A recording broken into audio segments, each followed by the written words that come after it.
Hey there, my name is LexC and thank you so much for joining me today for the book review of A Piece of Cake by Cupcake Brown. Make sure you stay tuned for my full review. Every day's a fight to feel confident, motivated, been feeling like I'm incompetent, so been draining, feel like I wanna get high from being so down, but if I let go and dry the bowl. I finished reading this book on June 6th, 2026, and you know I gotta show you the proof.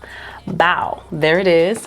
And I actually heard about this book from my hairstylist slash friend, Ebony. She's a luxury hairstylist based out here in Atlanta, Georgia. And we're always talking about self-improvement and motivation and God and reading and the Bible and different books and stuff like that. And so she was sharing with me that there's this one book that she really loves that she thinks that I would love. So she got me a copy. So shout out to Ebony. Thank you so much for giving me this book.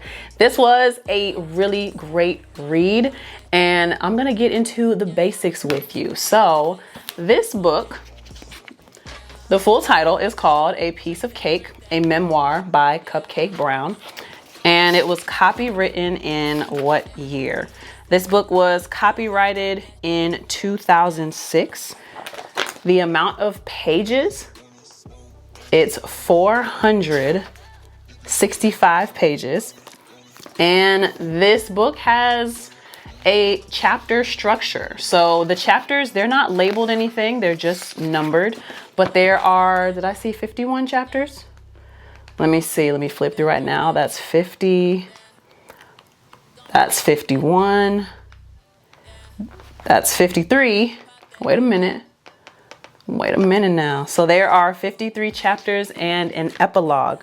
And as far as the purpose of this book, it is a memoir. So I'm going to go ahead and read the back cover of this book, which is something that I think I'll start doing in my videos now. I don't know why I haven't done it before, but it says, orphaned by the death of her mother and left in the hands of a sadistic foster parent, young Cupcake Brown learned to survive by turning tricks, downing hard liquor, and ingesting every drug she could find while hitchhiking up and down the California coast.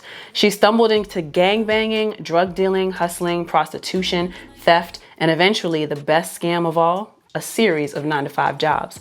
A Piece of Cake is unlike any memoir you'll ever read. Moving in its frankness, this is the most satisfying, startlingly funny, that's a weird word, and genuinely affecting tour through hell you'll ever take.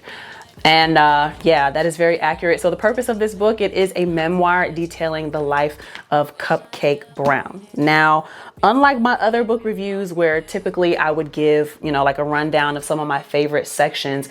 And as a matter of fact, check out the last book review I did before this one. It's called Good Leaders Ask Great Questions by John C. Maxwell. That one is a good example of how I break down like some of my favorite quotes and favorite parts.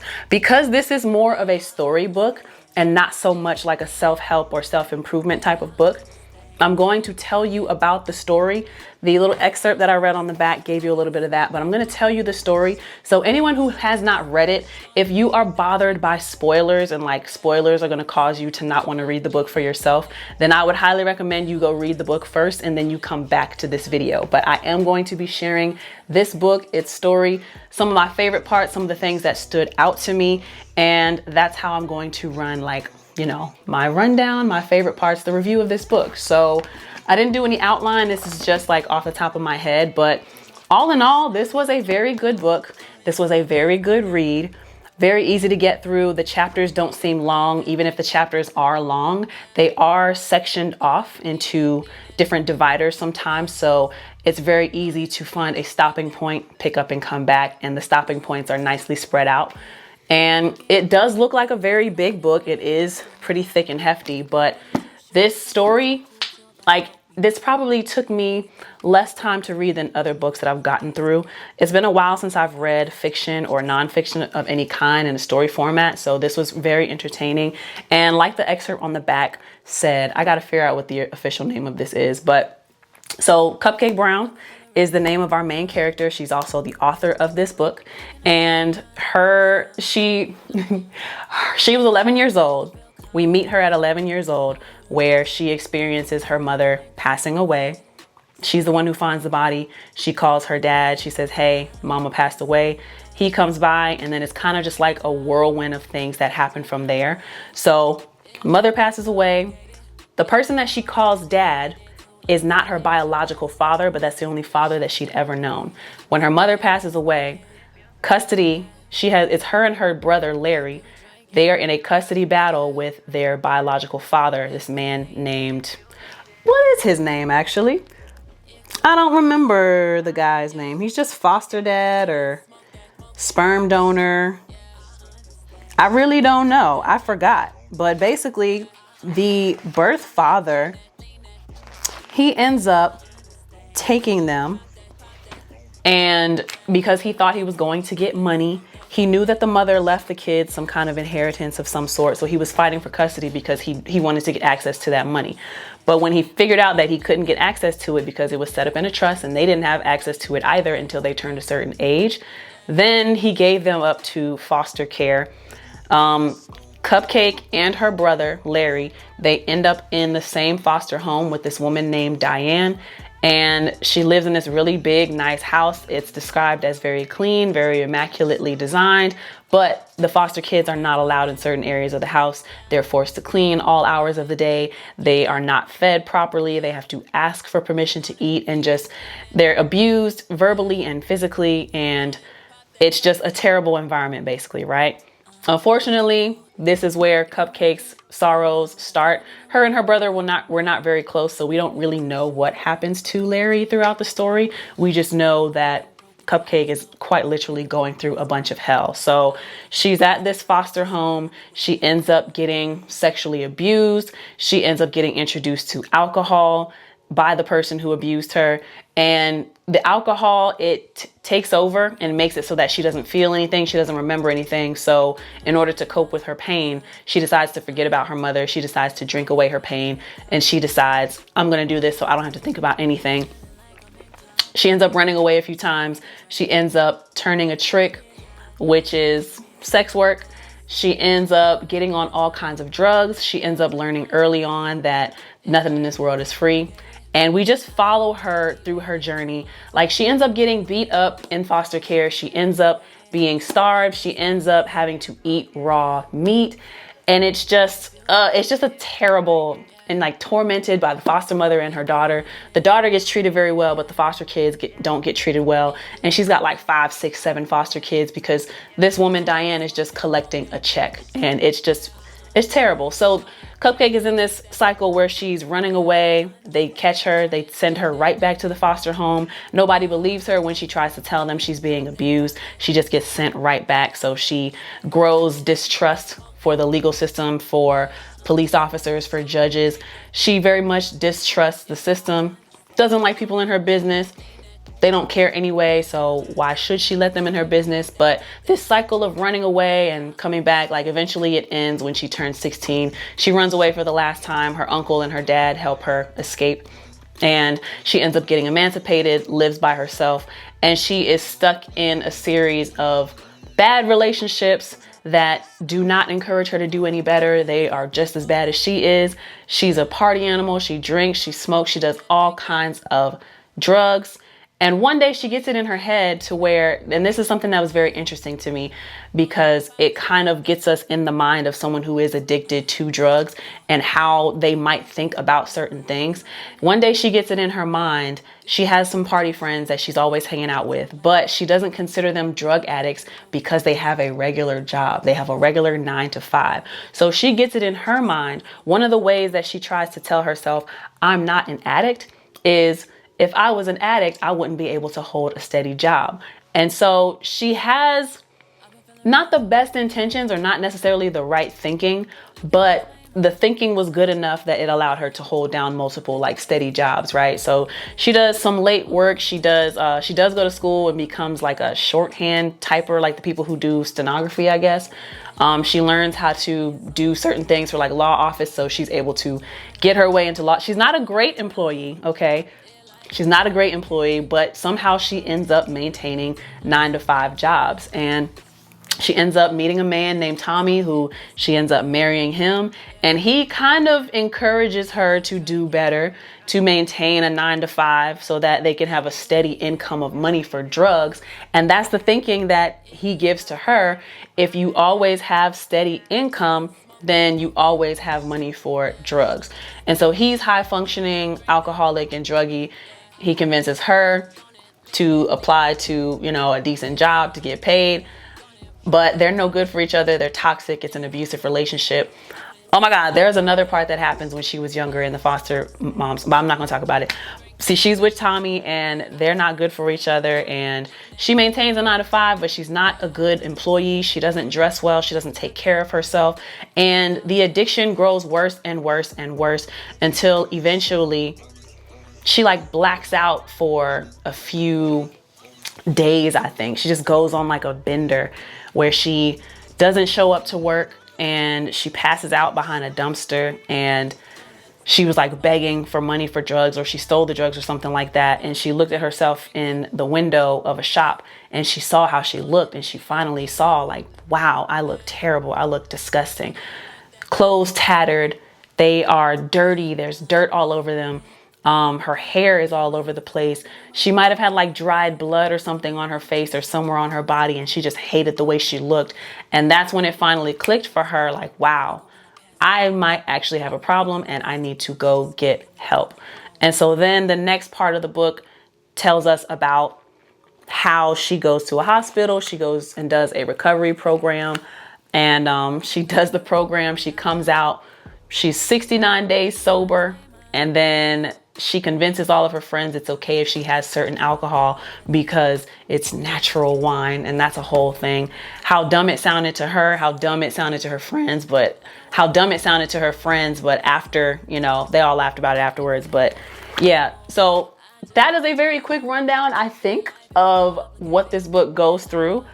She does get better. She ends up going to her AA meetings. She ends up getting a sponsor, and she ends up going back to school. She goes to law school. She graduates. Like, she really pushes through. And I think some of the most standout parts for me of this book is, like I mentioned before, it takes you through the mindset of someone who is on drugs. They're addicted to drugs. They're addicted to alcohol. And it gives you a glimpse into how their mind works. I don't necessarily know a lot of people I know people who do drugs because I'm into music and drugs are all up and through the music industry, but it's people who are like functioning, right? And it doesn't seem like they have a problem, but there are definitely people who do it every day, day in and day out, even if it's something small, just like weed, right? A lot of times people don't think that you can be addicted to weed, but you can most certainly create a habit, and that habit becomes an addiction. And that addiction and that habit becomes very difficult to break because you're so used to doing it. Now, some people may not have gone to like the lengths that Cupcake went through, and they may not have gone to the level of addiction that she went through, but it was interesting to me to hear where did it start? Like, what was the root of it? And basically, it all started with her mother passing away at 11 years old, and she was ripped away from the family that she knew. She was thrown, because of the laws of the land, she was thrown into the custody of someone she didn't even know. She never knew this birth father, this sperm donor, never knew him, met him for the first time in court, and the court let this man take her and her brother away from the family that they knew. And that man did not care about them at all. Like, it exposes a lot, right? So we're getting into the injustice of the justice system and how the courts can often fail families and children and end up putting them into situations that throw them on a path of hardship and addiction and just going through all of these things that they didn't have to go through if they were allowed to stay with the family that they knew and stay in the environment that was actually good for them, not just going with someone who is biologically related to them. And so it's the failure of the justice system. And then it gets you into the mind of how does somebody go from that little girl to now, it takes us from she's 11 years old all the way up through like 30 I think, or 35 or something like that, all the way through law school. But a bulk of the story that we hear from, she's 11 years old until about 25, 26, 27. All of those years, addiction, alcoholism. And it started because she was ripped away from her family.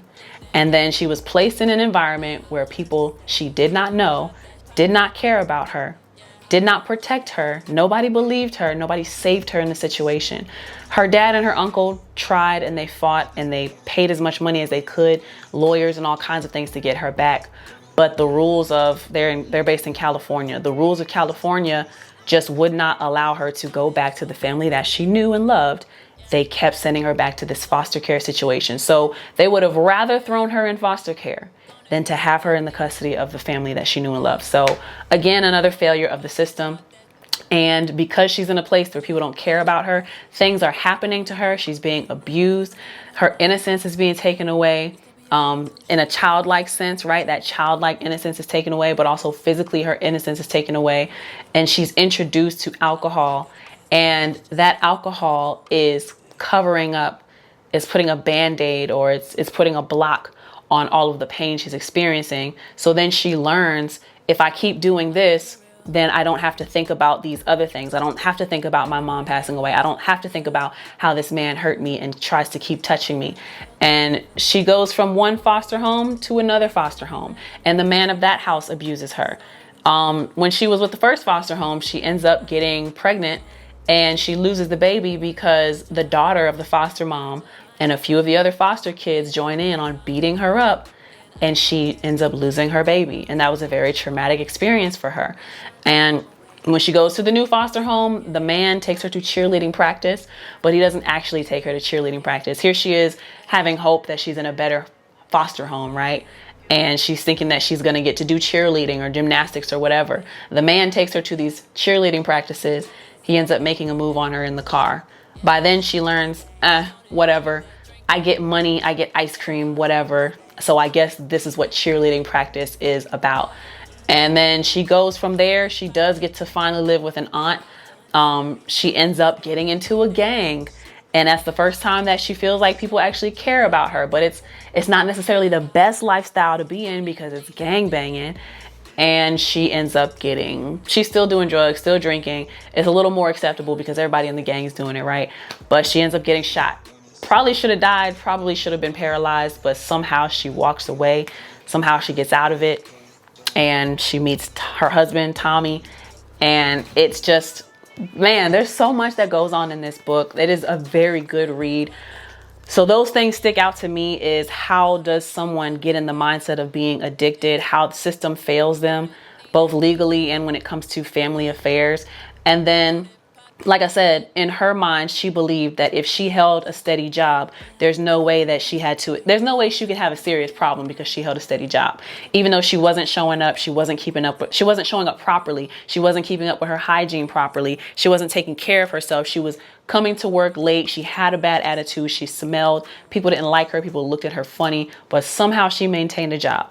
And she figured that if she maintained a job, then there's no way she could be an alcoholic. There's no way she could be a drug addict, because drug addicts can't maintain jobs. And that's the thinking that she tells herself to keep from admitting that she has a problem. And like I said, it wasn't until she went on that bender and she woke up behind a dumpster and she saw herself in the shop mirror. And that's the imagery that made her say, I need to change. And that's how she ended up on her path to recovery. So a lot of great things in this book. Another theme that's very strong is obviously religion and recovery. So it describes in the book that she was very angry with God for taking her mother away from her. If there was a God, why would he allow my mom to pass away? Why would he allow me to go into foster care and be abused and have nobody believe me and just be taken advantage of and hurt and physically and verbally in all kinds of ways, right? If there was a God, why would he allow this? And so for, 15, 20 years of her life, we'll say 15 to 20 years. I'm not doing the exact math right now, but for 15 to 20 years of her life, she spends all that time being angry at God until finally she listens to the voice that says, you need help. And she's on her way to doing better. So there's definitely that element of religion in there.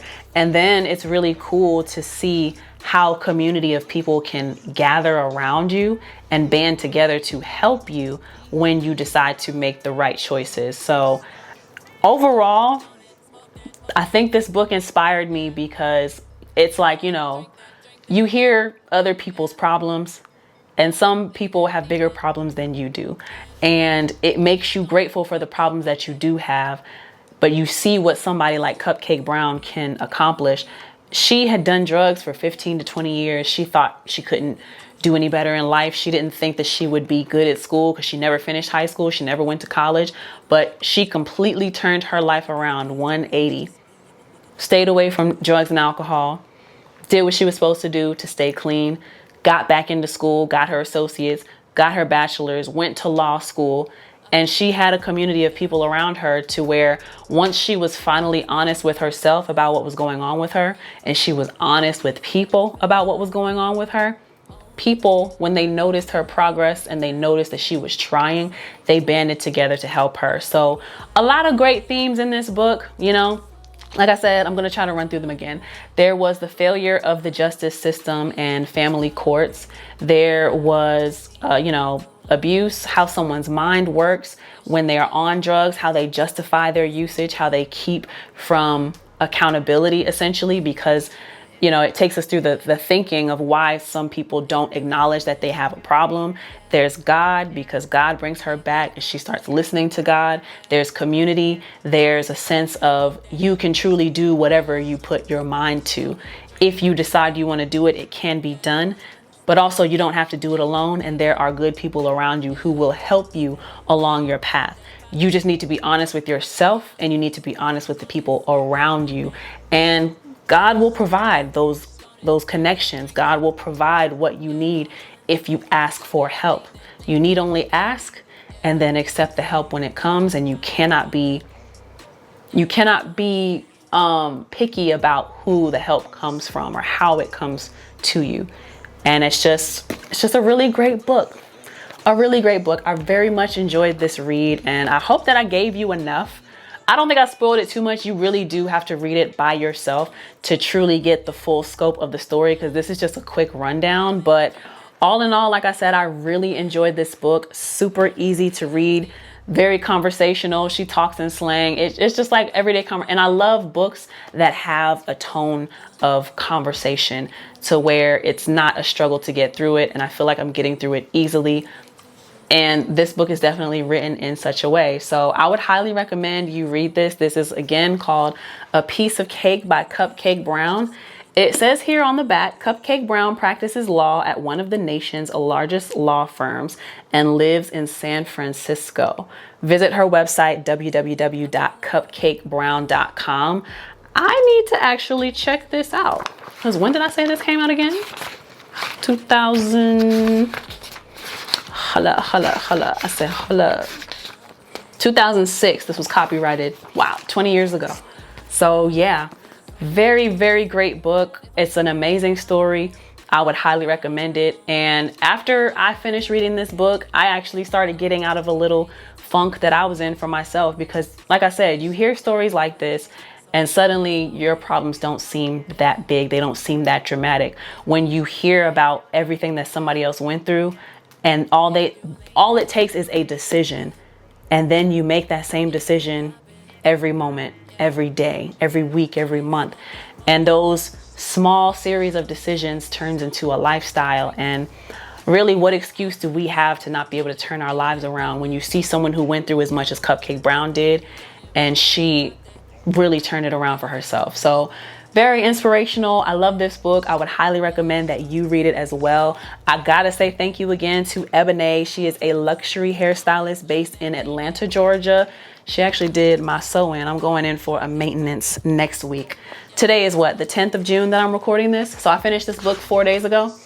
I'm going to let her know that I also finished this book. And yeah, thank you so much for tuning in to LexC Quotes today for my book review of A Piece of Cake, a memoir by Cupcake Brown. Let me know What books should I be on the lookout for next? I'm not sure which one I'm going to be reading next. I have quite a few on my list right now, but let me know what books I should get into. Thank you again for tuning into this book review. My name is LexC. Until next time, peace. Think I wanna get right now. If I said I didn't want it, I'd be lying right now.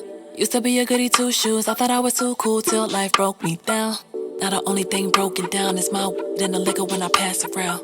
But I don't even gotta pass around. It's just me and the liquor. Now I'm going down.